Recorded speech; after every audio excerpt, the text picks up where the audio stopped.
বাংলাদেশের জনগণের জন্য আজীবন কাজ করেছে।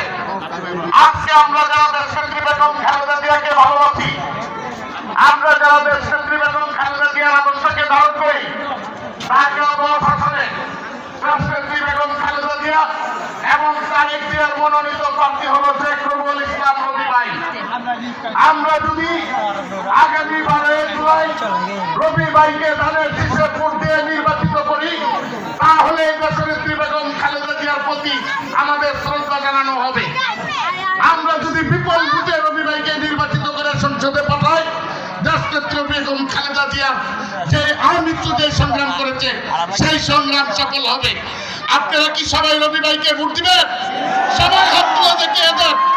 আগামী সংসদে আমরা ঢাকা 10 আসন থেকে রবি ভাইকে বিপুল ভোটে নির্বাচিত করে সংসদে পাঠিয়ে দেশনেত্রী বেগম খালেদা জিয়ার স্বপ্নকে বাস্তবে রূপ দিয়ে আমরা দেশনেত্রী বেগম খালেদা জিয়ার প্রতি শ্রদ্ধা নিবেদন করব।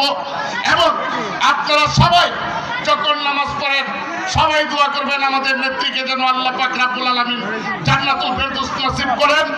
আগামী দিনের এই দেশ হবে বাংলাদেশের গণতন্ত্রের দেশ। তারেক রহমানের নেতৃত্বে সকল লাঞ্ছনা বঞ্চনা এই দেশ থেকে দূর হবে, উন্নয়নশীল বাংলাদেশ গঠন হবে। সেই দেশ গঠন করবেন রবি ভাইরা। এই আশাবাদ ব্যক্ত করে আমি আমার বক্তব্য শেষ করছি। বাংলাদেশ জিন্দাবাদ। শহীদ রাষ্ট্রপতি জিয়াউর রহমান অমর হোক। দেশনেত্রী বেগম খালেদা জিয়া অমর হোক। দেশনায়ক জনাব তারেক রহমান জিন্দাবাদ। জাতীয়তাবাদী শ্রমিক দল জিন্দাবাদ।